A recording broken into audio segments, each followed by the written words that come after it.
આવી બધી બંધનોમાં રહી અને આચાર્ય પરંપરાઓની જે એક મર્યાદાઓ છે એ તૂટતી આવી છે.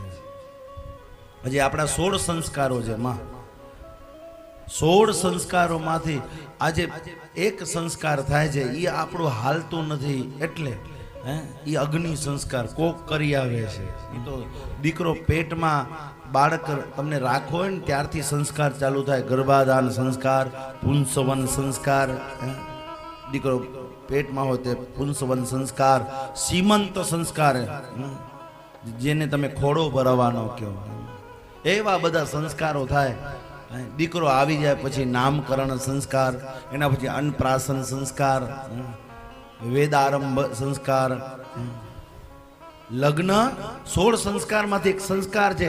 એ સંસ્કાર સહિત જો સંસ્કાર થાય તો પ્રજા જેની સંસ્કારી આવે, નહીં તો અસુરી પ્રજા.